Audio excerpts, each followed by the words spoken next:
listening to The Observing Eye. Pirate radio for the mind. Coming at you fresh from the computer hell cabin.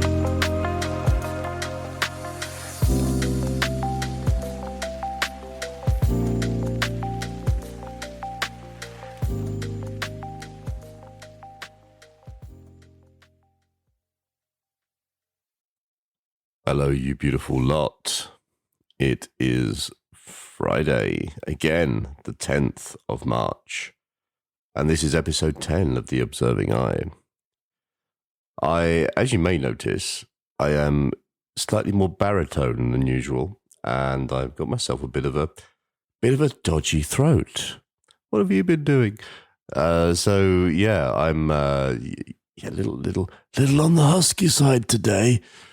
Well, I'm going to do my best to plow through and get you a podcast because I am determined to keep these running every week. So if you've been here before, you will be aware that we start our little podcasting sessions with a check-in. 2 aspects of your existence the past week I'd like you to reflect upon. The good and the not so good.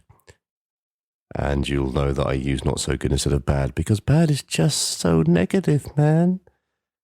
Nobody wants that. So let's start. What's been good this week? Take a minute. What's been not so good? There we go. Right.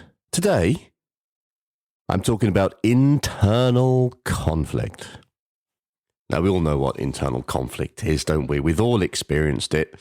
The immovable force meets... No, the unstoppable force meets the immovable object. The unstoppable object is coming. No, an immovable force meets an unstoppable object. God, I'm in a funny mood today. Internally, there are 3 components which would contribute to internal conflict, and that is emotion, belief, and experience. And what will happen is emotion, belief, or experience will start butting heads because you're doing something that one of them goes, yeah, this is a really good idea. And the other one goes, no, I don't like it. Stop it. So I'm going to draw an example for me would be, I used to work in a big finance. I used to work in finance when I was younger as an engineer, building things. And I've never really liked banks, to be honest, or insurance. I don't really like the culture of it and the way they operate. So that was my belief. My belief was I don't agree with the principle behind them. But my experience was telling me, well, it pays well and you can go and do things. So my internal conflict was my belief that this is not a good culture. And my experience was, but you're getting paid nicely. So that caused a lot of internal conflict. And although obviously I was getting paid reasonably well, I wasn't particularly happy about it. Which then leads on to another conversation about what use is money if you're not happy. But maybe we'll save that for another podcast.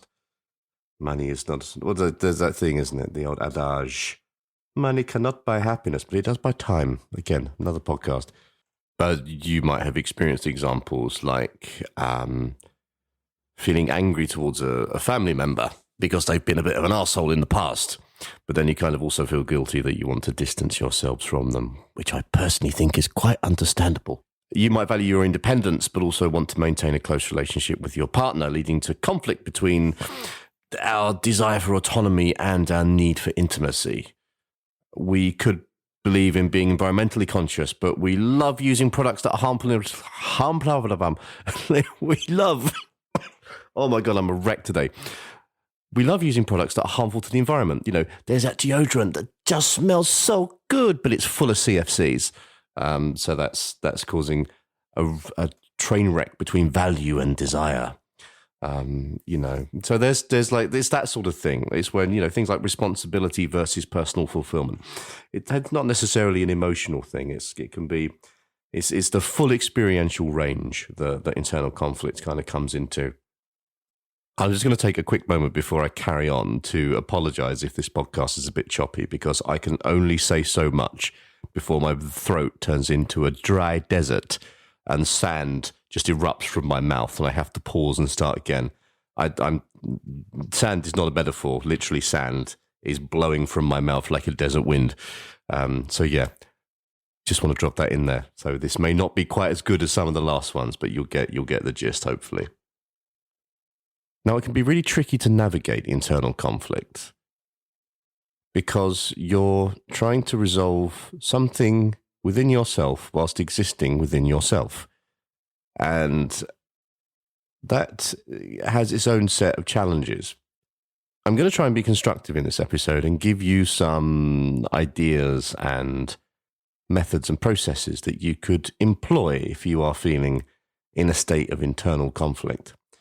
I don't want to go too much down the psychology route of it because I don't think that's why we're here. I'd rather give you something a bit more hands-on and tangible that you can actually use in your experiential existence. So the first thing we can attempt to do is to identify the conflicting beliefs or values that are causing internal conflict. Now, this is where something like mindfulness or meditation can come in quite handy. Oh no, he's talking about meditation again. Yes, I am, but it's kind of my go-to for a lot of these things, particularly when we're looking at self-awareness, when we're trying to be aware of what's going on internally. So mindfulness is really great at that because it allows us to sit within our awareness and to observe the emotions going on around the mind. And if we aren't aware of a problem or the cause of a problem, then we've got no way of attempting to action a resolution to it. So self-reflection is super important for pretty much all things to do with understanding what's going on internally. Another thing which I think is really, really important, certainly helped me when it came to internal conflict, is to actually take some action. A lot of time, internal conflict freezes and locks up the mind. And we get stuck in this procrastination loop where we can't decide which direction to go in because the underlying beliefs are just causing all sorts of issues together. They're not gelling. And that feeling of paralysis can really cause a lot of additional anxiety on top of the original conflict. And in this case, I don't think there's a right or wrong action, because there's aspects of yourself that want things in different directions. So perhaps taking an action and choosing a direction and going down that road to see where it goes can be a useful tool for attempting to resolve it. Because you might go down that road and realize, actually, this motivational force is a pile of crap and I don't like it and it's completely wrong. And then you can change direction. You're giving yourself some evidence, some experiential evidence that you can go on to try and resolve the conflict. And my last suggestion, and I make it my last because I am fading fast here, folks, is self-mediation. Mediation, not medication. Just to be very clear on that distinction. Self-mediation, so using mindfulness comes first, self-awareness. And then we can look at the two opposing forces, the unstoppable object, and there's a situation in which we are placing ourselves or have placed ourselves that is causing conflict, and try and mediate between the two opposing factions.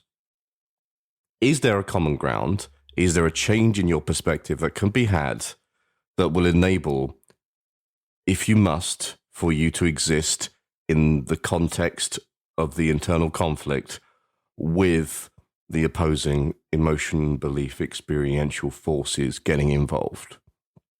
Can you do that? So I guess it's not really self-mediation. It's analyzing the pros and cons and altering your perspective to adapt so that you are causing yourself less suffering, anxiety, and angst by being in that situation. Okay, that is it from me today, everybody. I don't think I can keep going for much longer. I thought I'd be all right, but I've sat in silence all morning, and now that I'm trying to speak, it is not working well.